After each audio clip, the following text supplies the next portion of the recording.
Hey guys, now we are covering Polity section PT 365 जो कि vision द्वारा launch किया जाता है। ये क्या है? बेसिकली मंथली करंट अफेयर का मिक्सअप है जो कि PT 365 के नाम से जाना जाता है।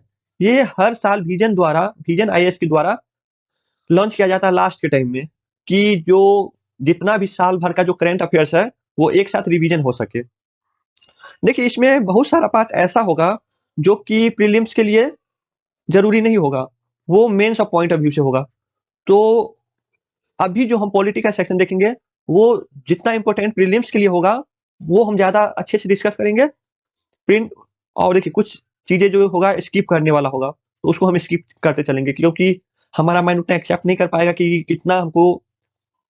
देखिए बेसिकली ये जो पॉलिटी का सेक्शन है लगभग 70 पेज का है, उतना हम जो है वो ग्रैप नहीं कर पाएंगे।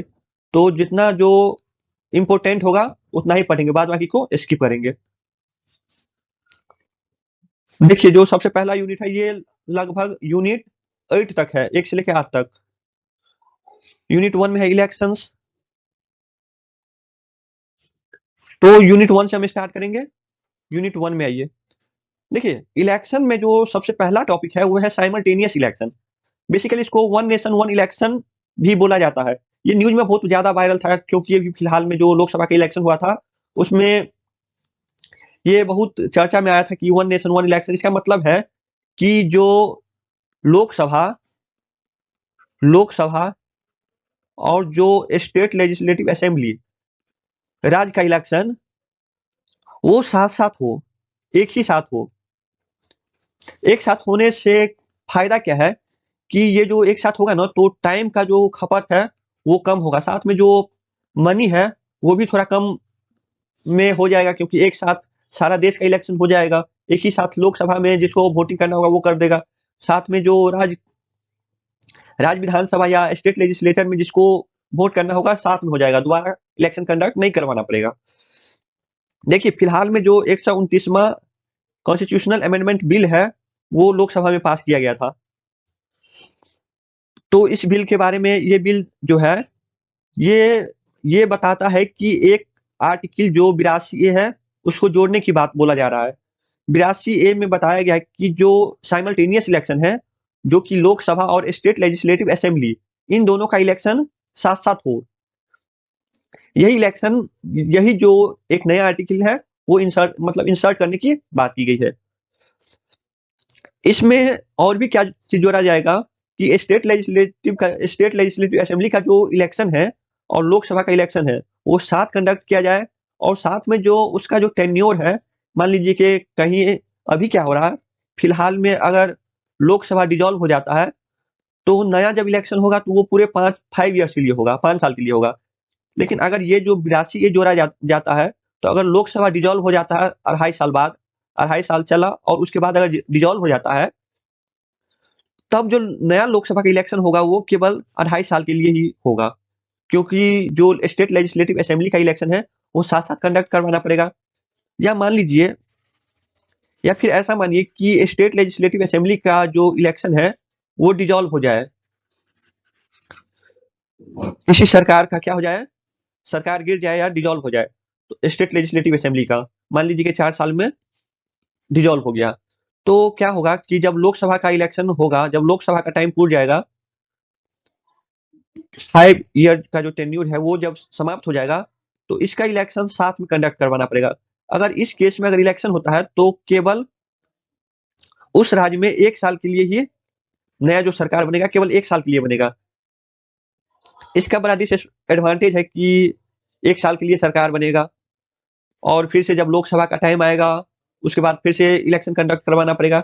ये देखिए पूरे देश में तो ऐसा नहीं होगा कि एक ही साथ पूरा स्टेट का जो लेजिस्लेटिव है वो डिजॉल्व हो जाए। तो ये क्या होगा, धीरे धीरे मतलब कोई एक राज्य में ऐसा हो जाएगा। तो इसी के बारे में बोला गया है।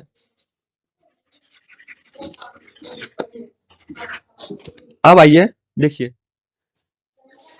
देखिए इसमें जो आर्टिकल है 83 इसमें अमेंडमेंट करना पड़ेगा क्योंकि इसमें जो आर्टिकल 83 है इसमें जो टाइम है इलेक्शन का, जैसे मान लीजिए कि लोकसभा का इलेक्शन है उसका टेन्यूर है 5 ईयर। राज्यसभा का इलेक्शन है, उसका टेन्यूर है कि 2/3 मेजोरिटी वो हटता जाएगा प्रत्येक 2 साल में। तो देखिए, उसका टेन्यूर दिया गया है, अनएक्सपायर्ड टर्म दिया गया है, मिड टर्म दिया गया है और जनरल इलेक्शन का बात बोला गया है। तो बेसिकली 83 में जो पार्लियामेंट का जो टेन्यूर है वो बात की गई है। तो इसमें भी अमेंडमेंट करना पड़ेगा कि जो कि लोकसभा और स्टेट लेजिस्लेटिव असेंबली का जो इलेक्शन है, अगर वो साथ कंडक्ट करवाया जाएगा तो बेसिक सी बात है कि ये तो वर्क करेगा नहीं। तो इसमें अमेंडमेंट करने की बात हो रही है। It said when Lok Sabha is dissolved before full term of 5 years as a started period between date of dissolution and expiry of full term shall be an unexpired term। यही बात की गई है कि अगर 5 साल से पहले अगर कोई डिजॉल्व हो जा रहा है लोकसभा या स्टेट लेजिस्लेटिव असेंबली, तो उसका प्रावधान किया जाए इसको अमेंडमेंट करके 83 को।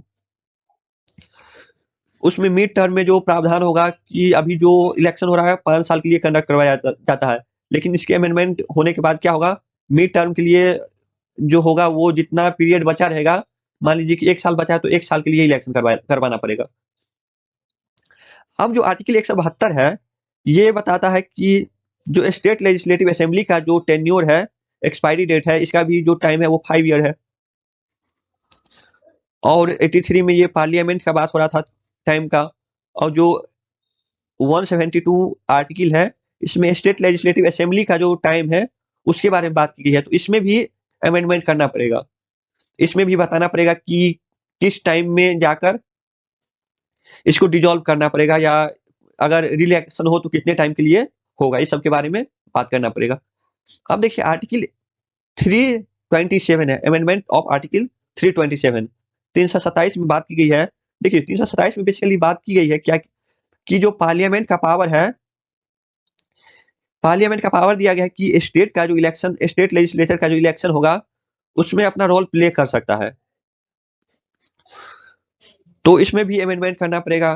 पार्लियामेंट का पावर जो है वो भी डिसाइड अलग करना पड़ेगा, क्योंकि देखिए अभी जो फिलहाल में हो रहा है वो पार्लियामेंट का इलेक्शन अलग टाइम पे हो रहा और स्टेट लेजिस्लेटिव असेंबली का इलेक्शन अलग टाइम पे हो रहा।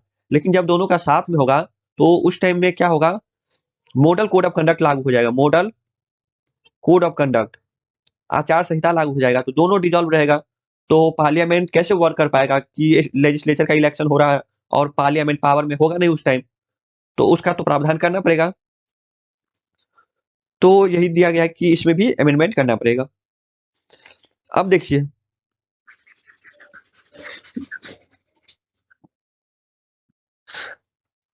वन नेशन वन इलेक्शन की बात कही गई है कि दोनों का इलेक्शन साइमल्टेनियस हो, लोकसभा और स्टेट लेजिस्लेटिव असेंबली का assemblies together.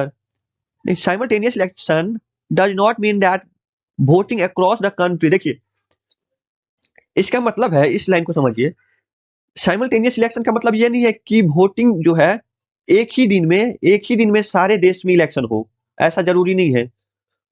Election commission of India जो है वो अपने टाइम के अनुसार जो उसको 30 डेज लगे या 45 डेज लगे, उस टाइम पीरियड में इलेक्शन करवाएगा। एक ही दिन में सारे देश का इलेक्शन नहीं होगा, ये याद रखिएगा।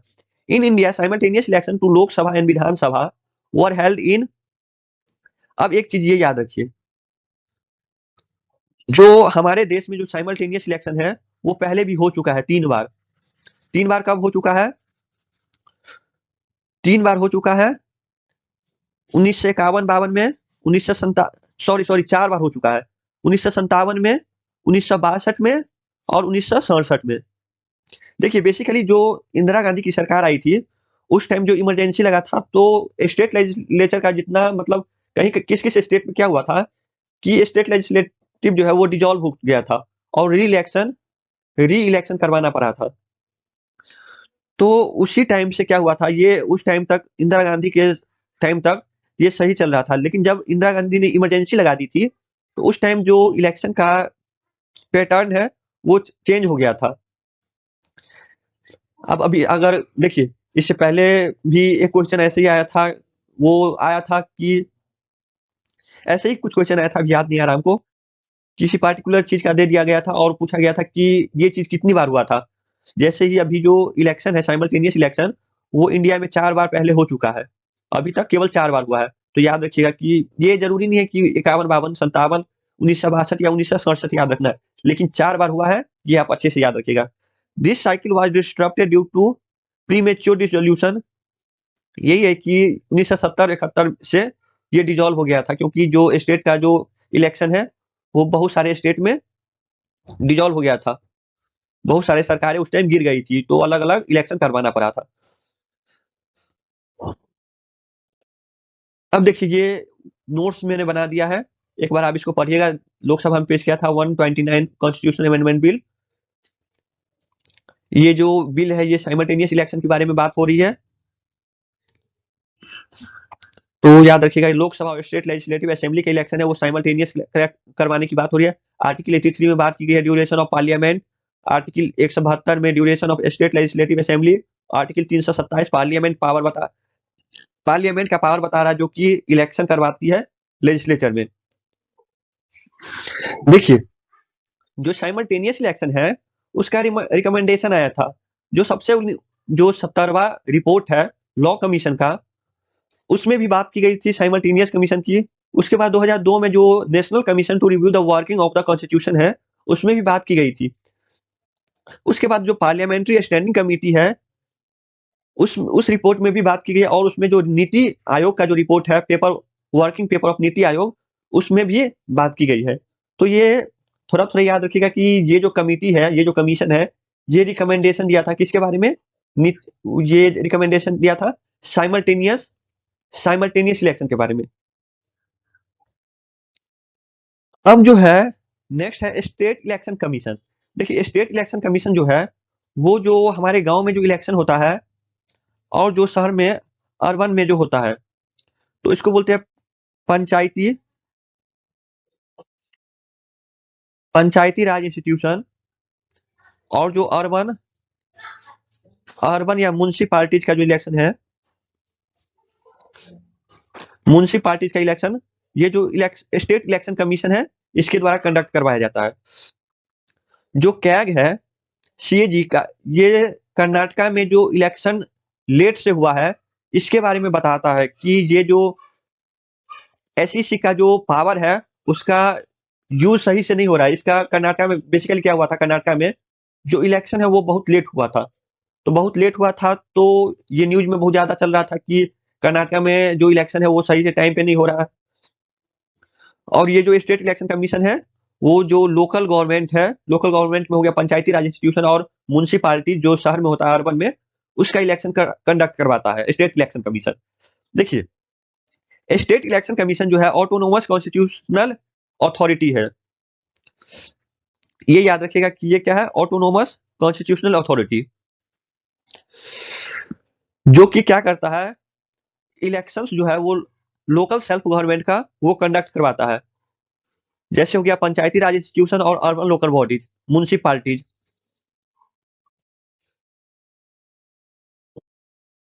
अब देखिए स्टेट इलेक्शन कमीशन के बारे में रिपोर्ट न्यूज क्या था लेट इलेक्शन का कर्नाटका में। देखिए ये जो लोकल सेल्फ गवर्नमेंट है इसका इलेक्शन कंडक्ट करवाता है।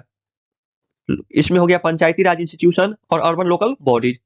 साथ में जो देखिए स्टेट इलेक्शन कमीशन जो है वो हमारे क्या बोलते हैं कॉन्स्टिट्यूशन में बाद में डाला गया है 73rd और 74th कॉन्स्टिट्यूशनल अमेंडमेंट एक्ट 1992 के द्वारा। ये जो रिकमेंडेशन है ये गाडगिल कमिटी के रिकमेंडेशन पे स्टार्ट हुआ था। तो ये इंपॉर्टेंट है, ये याद रखिएगा कम से कम। जो गाडगिल कमिटी है उसका रिकमेंडेशन कौन सा है कि ये पंचायती राज इंस्टीट्यूशन और अर्बन लोकल बॉडीज का इलेक्शन कंडक्ट करवाया जाए अलग से। और ये अमेंडमेंट कौन सा है, 73rd और 74th constitutional amendment act 1992।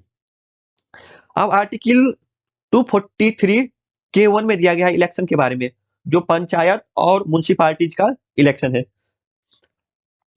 Article 243 के 2 में है जो देखिए स्टेट इलेक्शन कमीशन का सर्विस और टेन्योर के बारे में बात की गई है। और जो इसका अपॉइंटमेंट है गवर्नर द्वारा किया जाता है। देखिए अपॉइंटमेंट किया जाता है गवर्नर के द्वारा, लेकिन जो रिमूवल प्रोसेस है वो करेगा क्या, कौन करेगा, राष्ट्रपति, प्रेसिडेंट करेगा। तो ये याद रखिएगा, इंपॉर्टेंट है। Appointment governor and removal president के द्वारा। देखिए 73rd and 74th constitutional amendment act 1992 के द्वारा ये हमारे इंडियन कॉन्स्टिट्यूशन में जोड़ा गया, गार्डियल कमेटी के द्वारा। गार्डियल कमेटी के रिकमेंडेशन पे ये हुआ था। अब देखिए ये यहाँ पे पहली इस लाइन पे आइए, देखिए article 243 K2 condition of services and tenure of office of state election commissioner shall be determined by governor. किसके द्वारा होगा? अपॉइंट होगा गवर्नर के द्वारा, नियुक्ति होगी गवर्नर के द्वारा, लेकिन रिमूवल बाय प्रेसिडेंट। देखिए बेसिकली रिमूवल का प्रोसेस क्या है? He shall not be removed from the office except in manner and on ground prescribed from judges and state। ये छोड़िए, ये केवल दो चीज याद रखिए, अपॉइंटमेंट गवर्नर एंड रिमूवल जो है प्रेसिडेंट। ये बीच वाला टर्म आप नहीं याद रखिएगा। अब article 243K1 and article 243ZA में देखिए, इसमें बात की गई है जो सुप्रिंटेंडेंस डायरेक्शंस एंड कंट्रोल जो है, जो स्टेट इलेक्शन कमीशन के द्वारा जो हो रहा है उसके बारे में बात की गई है। उसका रोल्स क्या होगा? इलेक्शंस में जो पंचायती राज और म्युनिसिपैलिटी का इलेक्शन होगा उसमें बेसिकली स्टेट इलेक्शन कमीशन का जो पावर है वो बहुत ज्यादा हो जाता है उस टाइम। जो देखिए हमारा जो पंचायत और म्युनिसिपैलिटी का इलेक्शन है उसमें गवर्नमेंट का रोल तो होता ही है, गवर्नमेंट का रोल होता ही है, लेकिन उससे भी ज्यादा इंपॉर्टेंस रोल होता है स्टेट इलेक्शन कमीशन का। और जो स्टेट का इलेक्शन होता है वो करवाता है सेंट्रल इलेक्शन कमीशन, और लोकसभा का इलेक्शन भी करवाता है सेंट्रल इलेक्शन कमीशन। केवल स्टेट इलेक्शन कमीशन पंचायत और म्युनिसिपैलिटी का ही करवाता है, तो याद रखिएगा ऐसा। Function of state election commission delimitating constituencies of local bodies to ensure fair representation. देखिए डिलिमिटेटिंग कॉन्स्टिट्यूएंसी मतलब स्टेट इलेक्शन कमीशन जो है ये जो है कि पंचायत का जो बाउंड्रीज है उसके बारे में, और कितना उसमें सीट होगा, कितना कहाँ पे किस चीज में सीट होगा उसके बारे में भी बात करेगी। इलेक्शन इलेक्टोरल रोल्स का जो क्या क्या रोल है उस सब के बारे में, रिजर्वेशन सीट के बारे में बात कर सकता है state election commission. Authority to decide dispute, अगर कोई डिस्प्यूट आता है रिलेटेड लोकल बॉडी में इलेक्शन के मैटर में तो उसके बारे में बात करेगी। डिस्क्वालिफिकेशन के बारे में बात करेगी, कैंडिडेट का डिस्क्वालिफिकेशन क्या होगा कि वो इलेक्शन में पार्टिसिपेट नहीं हो सके, भागीदारी ना हो सके। प्रोवाइड एडवाइस टू गवर्नर, देखिए ये गवर्नर को एडवाइस भी प्रोवाइड कर सकता है।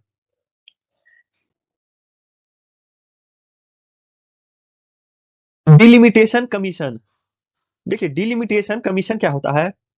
देखिए ये प्रोसेस है बेसिकली, ये जो नंबर ऑफ सीट्स है किसी बाउंड्री या किसी टेरिटोरी में, जैसे मान लीजिए कि लोकसभा का इलेक्शन हो रहा है और उस लोकसभा के इलेक्शन में किसी पार्टिकुलर जो बाउंड्रीज है वहां से कितना सीट कवर करेगा, या जो स्टेट का असेंबलीज है उसमें कितना सीट जो है पार्टिकुलर बाउंड्री से या टेरिटोरी से कितना सीट कवर करेगा उसके बारे में बात करेगा डिलिमिटेशन कमीशन। देखिए delimitation is the process of fixing the number of seats and boundaries of territorial constituencies in each state for Lok Sabha and legislative assemblies.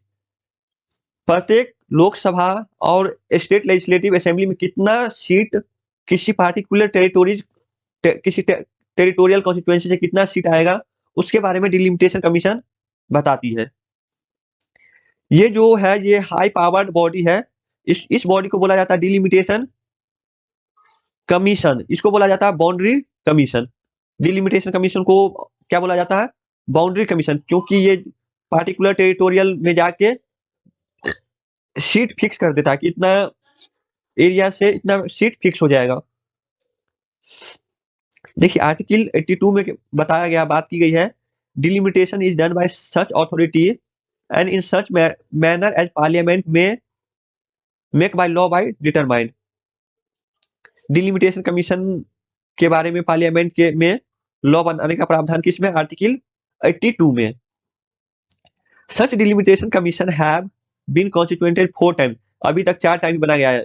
देखिए ये डिलिमिटेशन कमीशन है, ये हमेशा वर्किंग प्रोसेस में नहीं रहता है, ये बनता है, इसका काम हो जाता है, फिर ये समाप्त हो जाता है।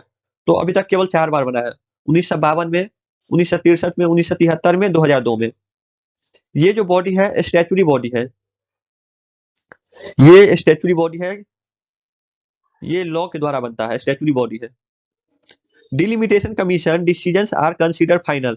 देखिए डिलिमिट विवाद इसी पे है कि डिलिमिटेशन कमीशन का जो डिसीजन है वो फाइनल माना जाता है, लेकिन जो अभी जो सुप्रीम कोर्ट का जो केस आया है, किशोर चंद्र राठौर का केस जो है, उसमें जो कोर्ट बताया कि डिलिमिटेशन कमीशन का रिव्यू जो है वो सुप्रीम कोर्ट में किया जा सकता है। तो यही विवाद चल रहा है कि पहले जो लॉ बना, पहले जो कॉन्स्टिट्यूशन में दिया गया कि इसका जो डिसीजन है वो फाइनल माना जाएगा और अनचेंजेबल होगा इन एनी कोर्ट, लेकिन अभी सुप्रीम कोर्ट ने बोला है कि ये जो है वो कोर्ट में चेंज किया जा सकता है। द कॉपी, देखिए ये बेसिकली नहीं पूछा जाएगा क्योंकि ये अभी विवाद में चल रहा है, तो ये आपसे नहीं पूछा जाएगा कि ये कोर्ट में किया जा सकता है या चेंजेबल है या नहीं है, ये अभी नहीं पूछा जाएगा क्योंकि ये अभी खुद विवाद में है। तो यूपीएससी कोई भी विवादित टॉपिक नहीं पूछती है कभी भी। The copy is order to laid before the Lok Sabha state legislation concern but no modification are possible them. यही बात की गई है कि जो इसका जो डिसीजन होगा वो फाइनल होगा, उसमें कोई चेंज या मॉडिफिकेशन नहीं किया जाएगा।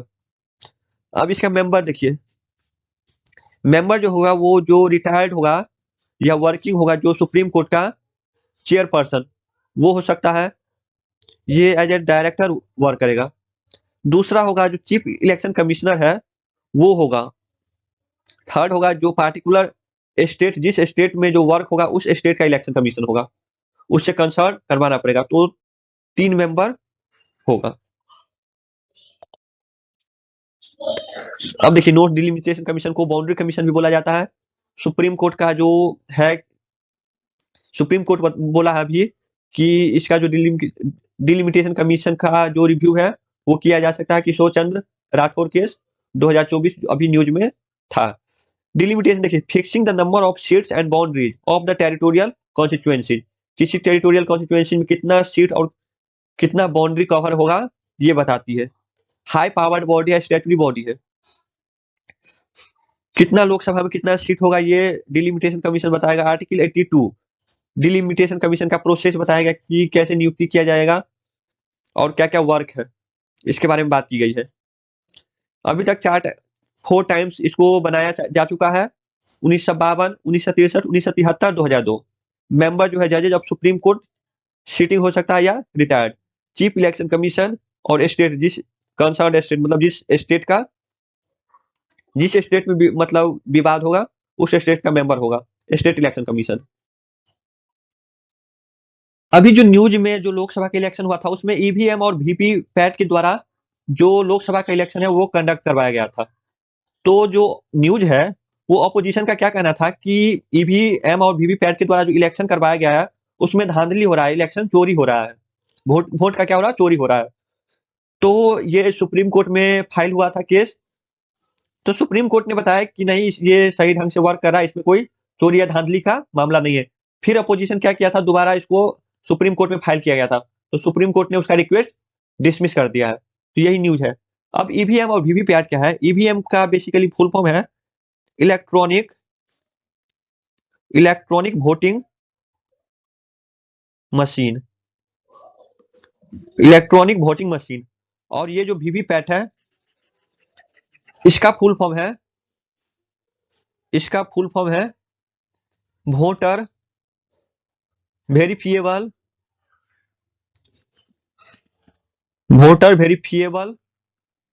Paper audit trial. अब देखिए ईवीएम और वीवीपैट क्या है।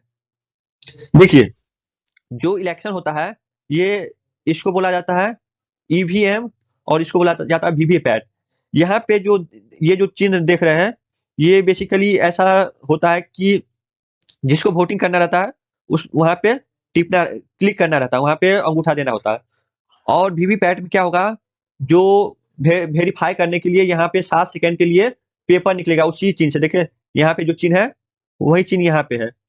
इससे ये पता चलता है कि जो वोट करेगा उसको पता चल जाएगा कि ये धांधली नहीं हो रहा, हम जिसको वोट दिए है उसी के पास हमारा वोटिंग गया है। ये जो है ये इलेक्ट्रॉनिक मीडियम से हो रहा है, इसमें कोई एक्सटर्नल जो लाइट का या करंट का अलग से यूज नहीं करना पड़ता। इसमें बैटरी लगा होता है जो कि आराम से इजीली वर्क होता है, और इसमें कोई धांधली या चोरी नहीं हो सकता है, ऐसा इसको डिजाइन किया गया है। तो यही ऑपोजिशन का आरोप था कि ये जो ईवीएम और वीवीपैट के द्वारा जो इलेक्शन हो रहा है इसमें धांधली हो रहा है। तो यही चेक हुआ था सुप्रीम कोर्ट के द्वारा। अब आइए, ईवीएम ये portable micro controller based instrument है। ये सब याद करने की जरूरत नहीं है, सिंपल याद क्या रखना है, ये याद रखना है। यहाँ पे आइए, ये याद रखना है। देखिए गोवा जो है वो पहला स्टेट है जो ईवीएम और साथ में वीवीपैट जो है ये कंडक्ट करवाया था। गोवा गोवा याद रखिएगा। और कब करवाया था? 2017 में। अगर केवल ईवीएम के बारे में बात हो तो केरला जो है वो सबसे नंबर 1 पे आएगा, जो 1982 में ही ईवीएम के द्वारा वोटिंग कंडक्ट करवाया गया था। और लेकिन ये दोनों अलग अलग क्वेश्चन है। देखिए केवल ईवीएम के द्वारा पूछे तो केरला होगा फर्स्ट, ईवीएम और वीवीपैट दोनों अगर दे दिया जाए तो गोवा होगा पहला। वीवीपैट वर फुल्ली डिप्लॉयड इन, देखिए जो 2019 में जो लोकसभा का इलेक्शन हुआ था उसमें वीवीपैट का पूरा यूज हुआ था। सारे जगह जो इलेक्शन हुआ था वो वीवीपैट की से हुआ था। रिप्रेजेंटेशन ऑफ पीपल एक्ट जो है 1989 में उसमें अमेंडमेंट हुआ था कि जो ईवीएम है उसको परमिट किया जाए। ये कब हुआ था? 1989 में, रिप्रेजेंटेशन ऑफ पीपल एक्ट 1951 के द्वारा। बाद में जो 2004 है, EVM were adopted for general election and have been used in all election. 2004 में ईवीएम को सारे इलेक्शन में कंडक्ट करवाने के लिए बोला, मतलब बात की गई थी। 2013 में जो भी रिपोर्ट आया था, देखिए ये याद करने की जरूरत नहीं है, 2013 का रिपोर्ट याद रखिएगा। जो सुप्रीम कोर्ट है ये मैंडेटरी कर दिया गया था 2013 में कि अगर इलेक्शन होगा तो ईवीएम से ही होगा, ईवीएम से ही होगा और वीवीपैट का यूज करना हो, वीवीपैट का यूज हो उसमें। ये जो केस है Subramanian Swamy versus election commission of India, इसके द्वारा हुआ था। फिर 2019 में जो सुप्रीम कोर्ट रूल बनाया, जिसका जो एन चंद्रबाबू नायडू जो है वर्सेज यूनियन ऑफ इंडिया, उसमें बताया गया कि प्रत्येक कॉन्स्टिट्यूएंसी से कम 5 ईवीएम का जो है उसको वेरिफिकेशन के लिए ईवीएम वीवीपैट का वेरिफिकेशन करवाना होगा। प्रत्येक असेंबली कॉन्स्टिट्यूएंसी से कम 5 ईवीएम वोट को क्या करेगा? वेरिफिकेशन करवाना पड़ेगा। ये यूनिट याद करने की जरूरत नहीं है। अब देखिए इसका एडवांटेज क्या है, इसमें कोई एक्स्ट्रा पावर की जरूरत नहीं है, इसमें बैटरी सिस्टम लगा रहता है। उसके बाद जो इनवैलिड वोट है वो बहुत कम होगा। और जो देखिए ये पर मिनट 4 वोटिंग से ज्यादा का अलाउ नहीं करेगा, 1 मिनट में केवल 4 वोट ही लोग कर पाएगा। इससे क्या होगा कि धांधली होने का समस्या जो है वो नहीं होगा। उसके बाद जो क्लोज बटन है, अगर देखिए मान लीजिए कि एक बार आप क्लोज बटन जो वहां पे जो वर्क काम करते रहता है स्टाफ के द्वारा, अगर एक बार क्लोज हो गया तो उसको दोबारा उसको रीयूज नहीं कर सकते, रीयूज नहीं किया जा सकता, जिससे क्या होगा कि उसमें कहीं से कोई आके उसमें वोट नहीं कर सकता है अलग से आके। Not possible to pre program, इसमें जो प्री प्रोग्राम है हैकर उकर का कोई व्यवस्था इसमें नहीं होगा। अब नेक्स्ट है model code of conduct. Model code of conduct, आदर्श आचार संहिता, हिंदी में इसको आचार संहिता बोला जाता है। बेसिकली जो इलेक्शन कमीशन ऑफ इंडिया है वो जो इलेक्शन जो होते रहता है लोकसभा या स्टेट लेजिस्लेटिव असेंबली में, उस टाइम क्या करता है? आचार संहिता लागू कर देता है।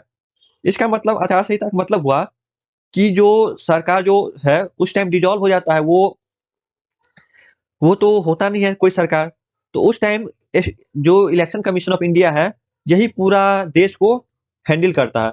और उस टाइम क्या होता है कि ये जो इलेक्शन कमीशन ऑफ इंडिया है वो रूल्स एंड रेगुलेशन बनाता है, उसको कहते हैं मॉडल कोड ऑफ कंडक्ट। ये रूल्स एंड रेगुलेशन है कि जो उम्मीदवार है वो कोई ऐसा काम ना करे जो कि उस टाइम देश के हित में ना हो, जिससे दंगा हो जाए या चुनाव प्रचार करते समय कोई ऐसा ना हो कि वो अपना पावर का दुरुपयोग करे। अगर ऐसा दुरुपयोग करता अपने पावर का, तो इलेक्शन कमीशन ऑफ इंडिया जो है उस पार्टिकुलर इंसान को क्या करेगा, वोट में जो इलेक्शन में पार्टिसिपेट होता है उसको करने से मना कर सकता है, उसको डिस्क्वालीफाई कर सकता है। तो बेसिकली वो रूल्स क्या क्या है वो हम आज देखेंगे। देखिए, कोई भी सरकारी सरकारी गाड़ी, सरकारी जगह, स्पेस या कोई मंदिर, इस सब का उपयोग चुनाव प्रचार के लिए नहीं किया जा सकता, ये याद रखिएगा। देखिए, अगर किसी नेता को चुनाव में रैली करना हो या कहीं पे भीड़ इकट्ठा करना हो, तो वहां का जो उस जगह का जो पुलिस होगा, पुलिस से पहले परमिशन लेना पड़ेगा। अगर पुलिस परमिशन देता है तभी वो वहां पे जाके रैली कर सकता है। देखिए, जाति और मतदाता, जाति और मत जाति और क्या बोल सकते हैं इसको, जाति या धर्म के आधार पर नहीं मांग सकता वहां पे। ये कोई नेता, देखिए बेसिकली तो ऐसा हो जाता है कि अंदर अंदर चलते रहता है, लेकिन अगर खुल के बात कीजिएगा जाति और धर्म के आधार पर हमको वोटिंग कीजिए, तो इलेक्शन कमीशन ऑफ इंडिया जो है वो रूल्स बनाया है कि उसको डिस्क्वालीफाई कर सकता है। देखिए, अगर किसी नेता को अगर पोस्टर लगाना है, अपने चुनाव प्रचार के लिए पोस्टर लगाना है, तो उस वहां के जिसका जो स्पेस है उससे पहले परमिशन लेना होगा, तभी वहां पे पोस्टर या अपने प्रचार या पेंटिंग करवा सकता है। बिना परमिशन के वहां पे पोस्टर नहीं लगा सकता है। अब देखिए यहाँ पे क्या क्या दिया गया है, इसको समझते हैं। Model code of conduct. देखिए, मॉडल कोड ऑफ कंडक्ट जो है वो जो है 1990 में पहली बार लागू हुआ था। कहाँ पे? केरला में। ये याद रखिएगा कि मॉडल कोड ऑफ कंडक्ट कहाँ सबसे पहले स्टार्ट हुआ था? केरला से 1960 में। सेट ऑफ, देखिए basically election commission of India क्या होता है, रूल्स और गाइडलाइंस बनाया है कि जो वहाँ का नेता है वो क्या क्या चीज कर सकता है, वो जो कैंडिडेट जो इलेक्शन में भागीदारी पार्टिसिपेट होता है वो कैसे काम करे, ताकि जो इलेक्शन हो फ्री एंड फेयर इलेक्शन हो, किसी भी तरह का धांधली या चोरी ना हो।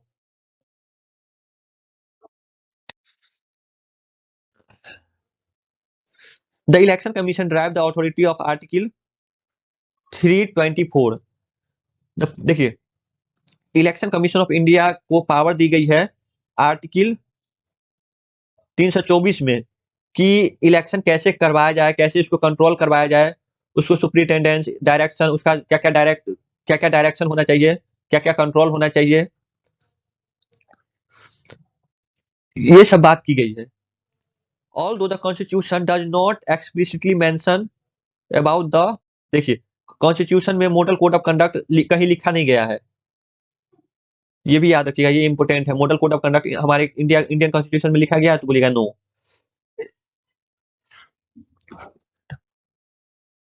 ये जो पॉलिटिकल पावर है उसका डिसयूज ना हो, इसलिए मॉडल कोड ऑफ कंडक्ट लागू किया जाता है।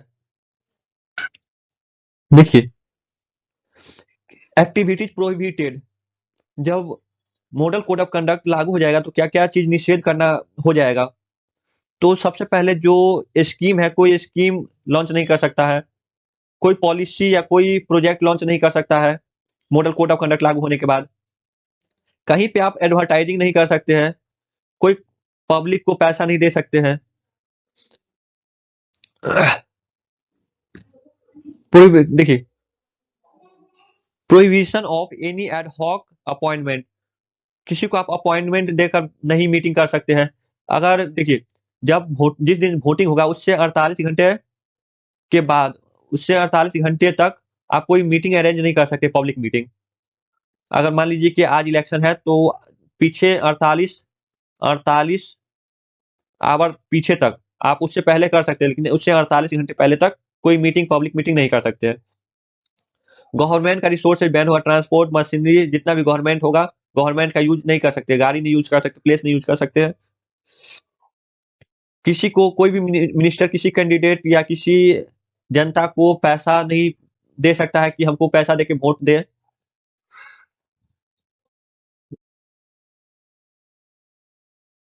देखिए, रिप्रेजेंटेशन ऑफ पीपल एक्ट 1951 में दिया गया है कि पब्लिक का जो कैंडिडेट का कैरेक्टर क्या होना चाहिए, और अगर वो करप्ट प्रैक्टिसेज करता है तो उसको जो है वो कैंडिडेट के रूप में सेलेक्ट नहीं किया जाएगा। ये रिप्रेजेंटेशन ऑफ पीपल एक्ट 1951 में दिया गया है, सेक्शन 123 4 में। बस इतना ही याद रखना है, ये चीज याद रखना है, ज्यादा चीज आप दिमाग में कवर नहीं कर पाइएगा। यही हो रहा था, अब इमेज से दिखा देते, यही हो रहा था, अब इमेज से दिखा देते, यही हो रहा था, अब इमेज से दिखा देते, यही हो रहा था, अब इमेज से दिखा देते, यही हो रहा था, अब इमेज से दिखा देते, यही हो रहा था, अब इमेज से दिखा देते।